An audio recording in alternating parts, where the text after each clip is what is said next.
రాజులకు రాజు ప్రభులో ప్రభు అయిన యేసుక్రీస్తు నామమున మీకు శుభములు. ఈరోజు దేవుడు మనకు అనుగ్రహించిన వాక్య ధ్యానము ఆదికాండము 17వ అధ్యాయము 2వ వచనము. నాకును నీకును మధ్య నా నిబంధనను నియమించి నిన్ను అత్యధికంగా అభివృద్ధి పొందించేదనని అతనితో చెప్పాను. ప్రియులారా, ఈ వాగ్దానాన్ని మనం పరిశీలించినప్పుడు దేవుడు అబ్రహాముతో చేసినటువంటి నిబంధన, నాకును నీకును మధ్య నా నిబంధనను నియమించి నిన్ను అత్యధికంగా అభివృద్ధి పొందించెదను. ఎందుకంటే అబ్రహాము దేవుణ్ణి నమ్మాడు, అది అతనికి నీతిగా ఎంచబడింది. దేవుడు అబ్రహామును తన స్నేహితుడిగా ఎంచుకున్నాడు.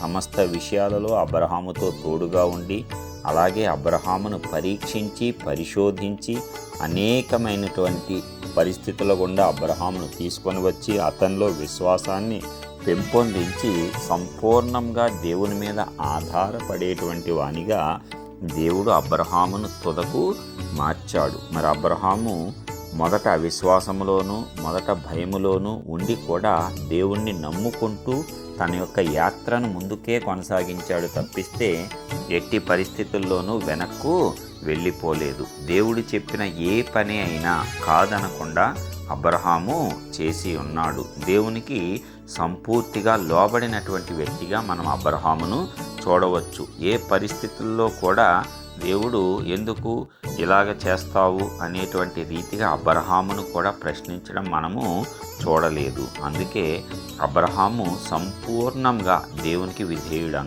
అయినాడు. మొదటగా తన తండ్రి ఇంటిని విడిచి వచ్చేయమంటే మారు మాట్లాడకుండా వచ్చేశాడు. ఆ తర్వాత దేవుడు చెప్పిన ప్రతి పనిని కూడా పాటించాడు.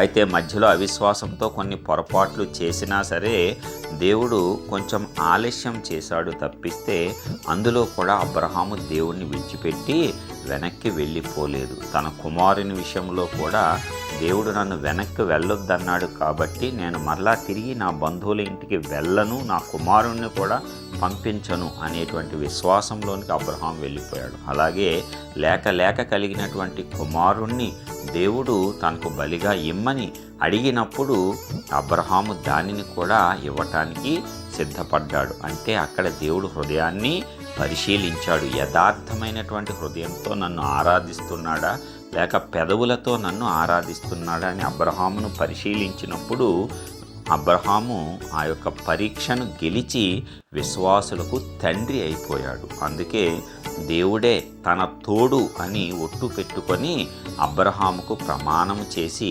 శాశ్వతమైన ఆశీర్వాదమును అబ్రహాముకి ఇచ్చేశాడు. అలాగే యేసయ్య కూడా శిలువ ద్వారా మనకు అబ్రహాము ఆశీర్వాదాన్ని అనుగ్రహించి ఉన్నాడు. కాబట్టి ఇప్పుడు యేసుక్రీస్తును నమ్మిన వారందరికీ కూడా ఈ వాగ్దానములన్నీ కూడా అబ్రహాము ద్వారా మనకు కూడా వర్తిస్తాయి.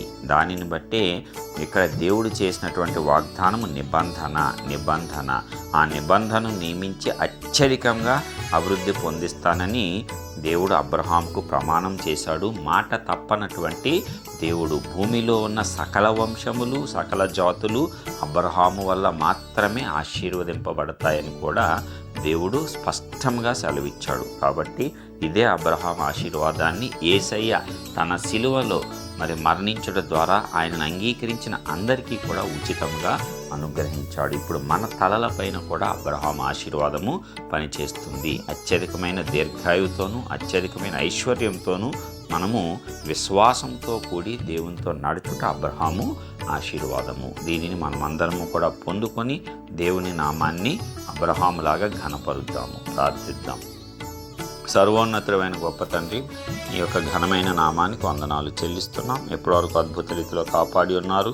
మరి ఒక నూతన దినమును మా జీవితాల్లో అనుగ్రహించినందుకే నీకే స్తోత్రాలు. ఇదిగో మీరు ఇచ్చిన వాగ్దానము, మా పితరుడైన అబ్రహాముతో మీరు చేసిన నిబంధన, మరి నీ కుమారుడైన యేసయ్య ద్వారా మాకు స్థిరపరిచినటువంటి ఈ నిబంధన, దీనంతటినీ మేమందరము కూడా పొందుకొని మీ నామాన్ని ఘనపరిచేవారుగా మా పితరుడైన అబ్రహాము వలె ప్రతి పరిస్థితిలోనూ ప్రతి ఒక్క అడుగులోనూ మీకు లోబడి విధేయులమై మేము కూడా ప్రవర్తించేటట్లు సంపూర్ణ ఆశీర్వాదాలు పొందుకునే కృప ఈ వాక్యం వింటున్న ప్రతి ఒక్క బిడ్డకు అనుగ్రహించి ఆశీర్వదించి మీ నామాన్ని ఘనపరచుకోవాల్సిందిగా యేసుక్రీస్తు పరిశుద్ధ నామమున ప్రార్థించి పొందుకొంచున్నాం. రే పరలోకపు తండ్రి. ఆమేన్.